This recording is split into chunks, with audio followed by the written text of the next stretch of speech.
नमस्कार मेरे प्यारे साथियों। लक्ष्य के ऑनलाइन क्लासेस में आपका स्वागत है।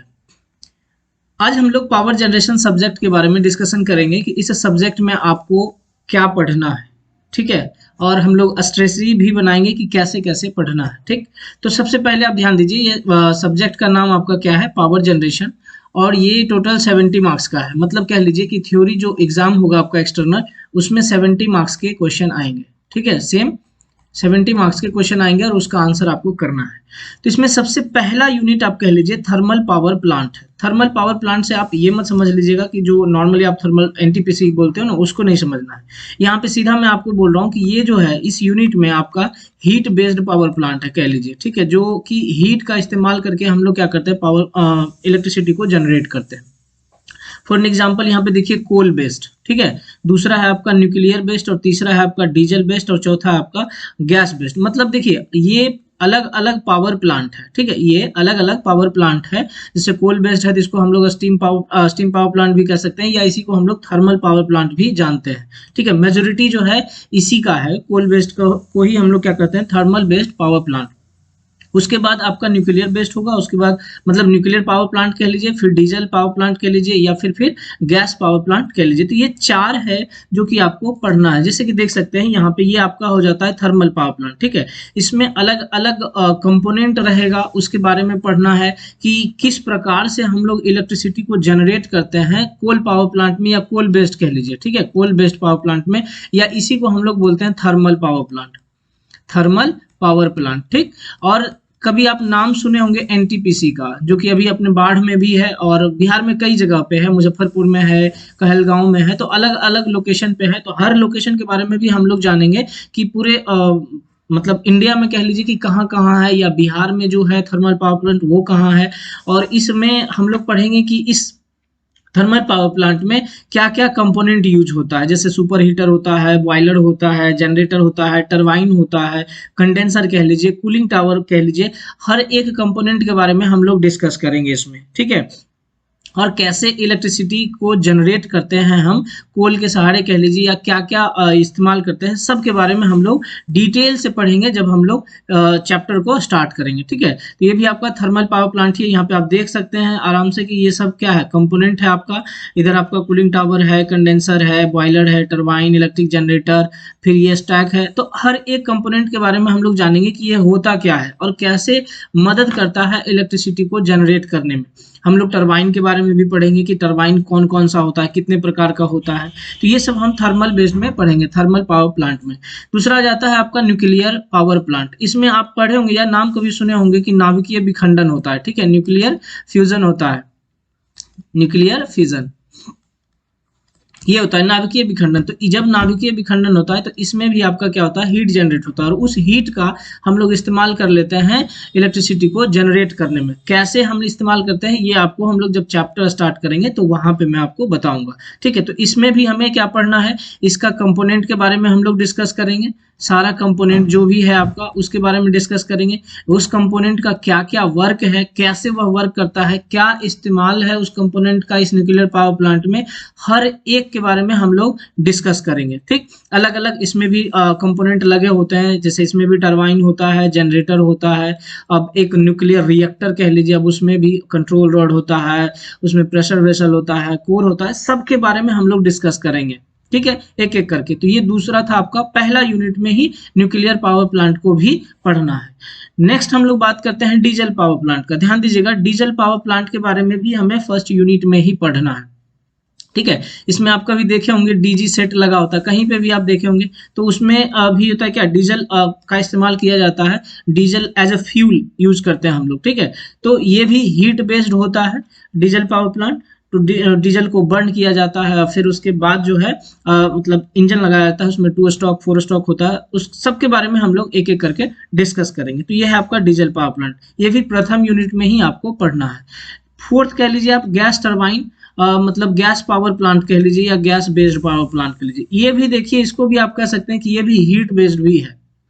ठीक है, या हम लोग डायरेक्टली गैस का इस्तेमाल भी टरबाइन को रोटेट करने में करते हैं ताकि हम लोग इलेक्ट्रिसिटी को जनरेट कर सके।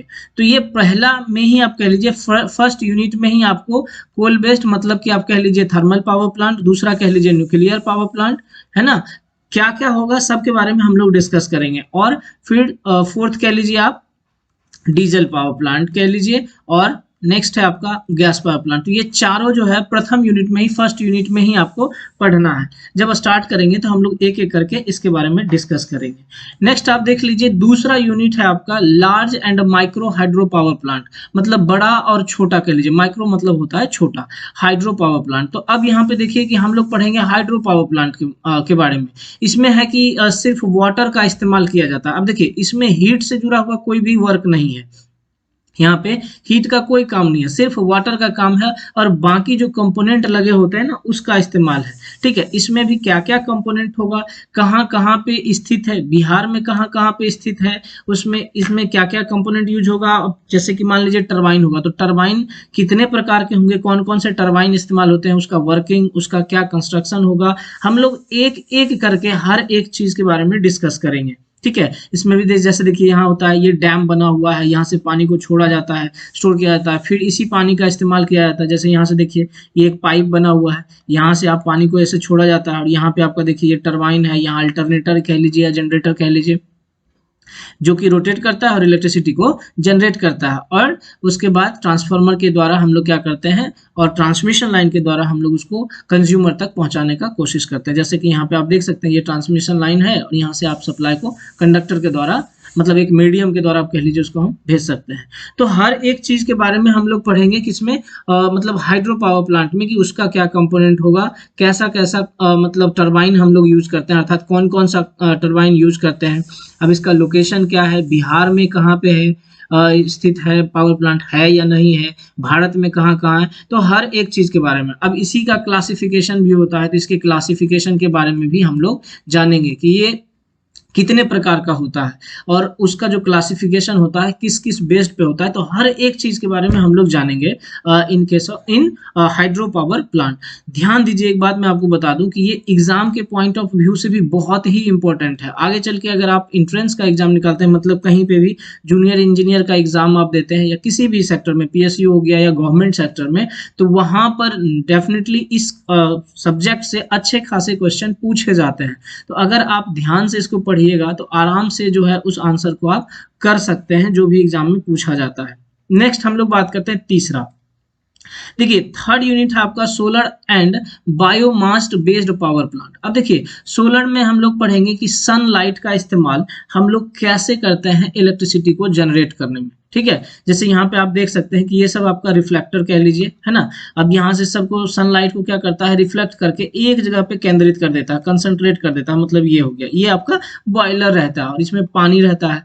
अब हीट एक जगह स्टॉक हो जाता है, मतलब कंसंट्रेट हो जाता है, जिसकी वजह से काफी हीट हो जाता है, और हीट होने की वजह से ये वाटर बॉयल होता है, और फिर इसी वाटर को नीचे लाया जाता है, और वहां पे इस्तेमाल किया जाता है उस स्टीम का इलेक्ट्रिसिटी को जनरेट करने में। तो ये भी आपका एक टाइप का सोलर पावर प्लांट है। हम लोग देखेंगे कि कैसा कंस्ट्रक्शन होता है, ये प्लेट आखिर कैसा होता है कि सब एक ही जगह रिफ्लेक्ट कर देता है।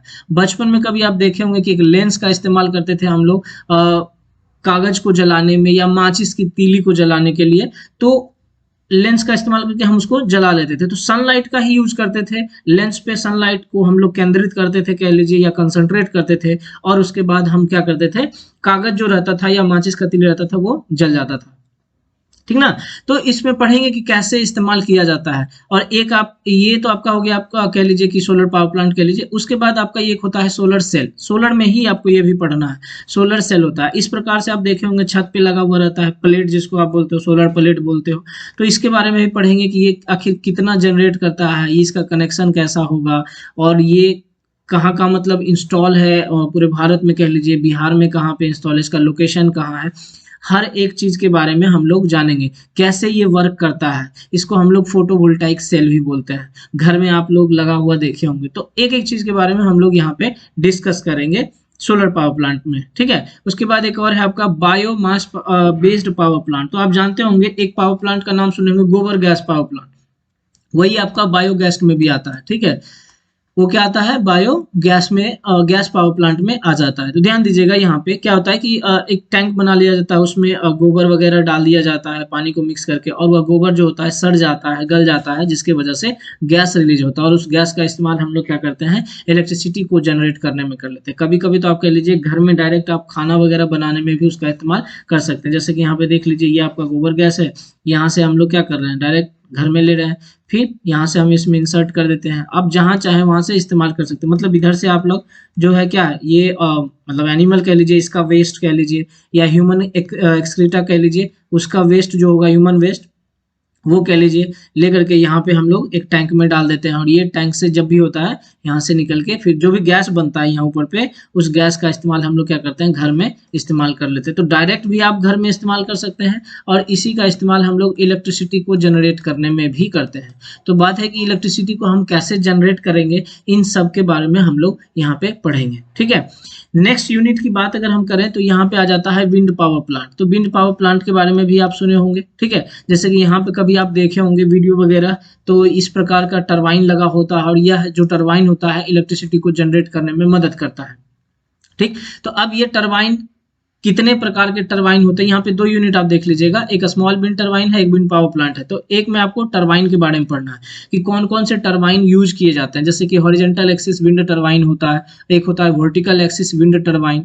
अब इसमें क्या क्या कंपोनेंट होगा, जैसे जनरेटर यूज होता है, तो स्क्वायरल केज इंडक्शन मोटर, कौन कौन सा जनरेटर यूज होता है, जैसे squirrel cage induction generator use होगा, या और कौन कितने प्रकार के जनरेटर यूज होंगे, हर एक चीज के बारे में हम लोग डिस्कस करेंगे विंड पावर प्लांट में।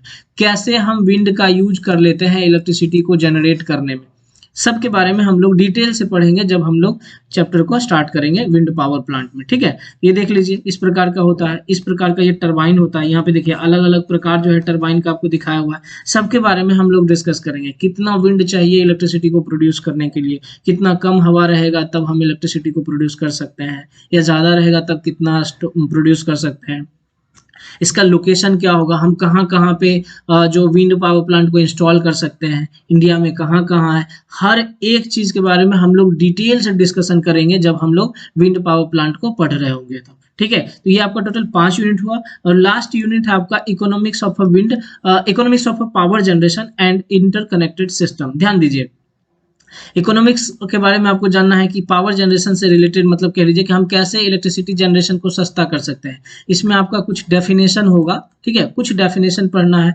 जैसे हो जाता है लोड फैक्टर, या फिर एवरेज डिमांड, फिर मैक्सिमम डिमांड, फिर कनेक्टेड लोड, तो इन सब के बारे में पढ़ेंगे। फिर प्लांट कैपेसिटी फैक्टर। तो ये सब जो है ये काफी इंपॉर्टेंट यूनिट है एग्जाम के पर्पज से, आपके सेमेस्टर में भी ये काफी महत्वपूर्ण रोल प्ले करेगा, और कह लीजिए कि जब आप एग्जाम दे रहे होंगे तो वहां पे भी इससे काफी अच्छा खासा क्वेश्चन पूछता है। तो ये यूनिट जो है बहुत ही इंपॉर्टेंट है।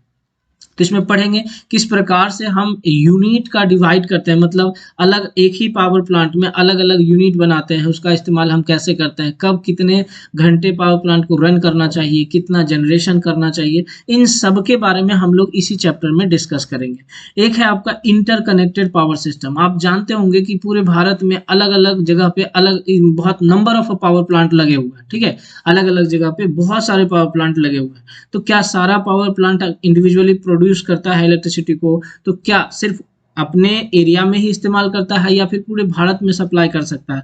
आप जानते होंगे कि अभी हम लोग नेपाल तक इलेक्ट्रिसिटी को सप्लाई कर रहे हैं, म्यांमार तक सप्लाई करते हैं इलेक्ट्रिसिटी को, तो कैसे करते हैं, तो इन सब के बारे में हम लोग पढ़ेंगे। इंटरकनेक्टेड सिस्टम में यही है कि अलग अलग पावर प्लांट, मान लेते हैं कि 10 पावर प्लांट है, 10 पावर प्लांट को एक दूसरे से हम लोग कनेक्ट कर देते हैं, तो यही हमारा क्या कहलाता है, इंटरकनेक्टेड पावर सिस्टम। जैसे कि आप गांव वगैरह में देखे होंगे ग्रिड होता है। ठीक है, ग्रिड जिसको कहते हैं, सब स्टेशन कहते हैं। तो ये इन सब के बारे में भी हम लोग इसी चैप्टर में पढ़ेंगे। तो ये टोटल आपका 6 यूनिट था, 6 यूनिट था, जिसमें कि हम लोग डिस्कस करेंगे कि क्या क्या पढ़ना है, कैसे पढ़ना है। ध्यान दीजिएगा कि काफी महत्वपूर्ण, कह लीजिए कि अगर मतलब एग्जाम होता है किसी भी एंट्रेंस का, कह लीजिए जूनियर इंजीनियर के लेवल का कह लीजिए, या आप अगर बीटेक करने जाइएगा तो वहां पे भी इसका काफी इस्तेमाल है। तो इस सब्जेक्ट से कहिए, या इस मतलब इस सब्जेक्ट से अच्छा खासा क्वेश्चन पूछा जाता है। तो अगर आप अच्छे से पढ़ लेते हैं अभी, तो आगे आपको इसमें ज्यादा मेहनत करने की आवश्यकता नहीं होगी। और ध्यान दीजिएगा कि जितने सारे ऑब्जेक्टिव होंगे इस सब्जेक्ट से जुड़े हुए, मैं आपको मतलब सब्जेक्ट वाइज कह लीजिए या टॉपिक वाइज मैं आपको धीरे धीरे करवाता चलूंगा। अगर आप उतना ऑब्जेक्टिव कर लेते हैं तो होप सो आगे चल के आपको परेशानी नहीं होगी। ये 6 यूनिट था, लेकिन इसमें कुछ और पावर जनरेशन है जिसके बारे में भी कि हमें पढ़ना है। पढ़ना है मतलब ये आउट ऑफ सिलेबस के लीजिए, ये सिलेबस में नहीं है, लेकिन इसको भी हम लोग पढ़ेंगे क्योंकि एग्जाम में इससे भी क्वेश्चन कुछ आते हैं। आपके सेमेस्टर में नहीं आएंगे, लेकिन जब आगे आप एंट्रेंस का एग्जाम देंगे ना तो वहां पे आएगा ये। तो इसे भी हम लोग क्या करेंगे, पढ़ेंगे।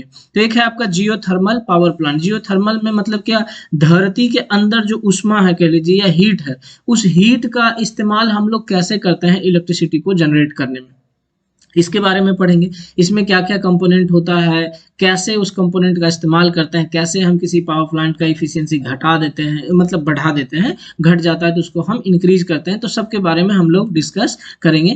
ठीक है, तो ये जियोथर्मल पावर प्लांट है। एक और पावर प्लांट है आपका टाइडल पावर प्लांट। देखिए टाइडल पावर प्लांट में आपका अलग अलग कह लीजिए कि इसमें आपको एक होता है OTEC power plant, ocean temperature कह लीजिए, है ना। ओशियन टेम्परेचर होता है कन्वर्जन,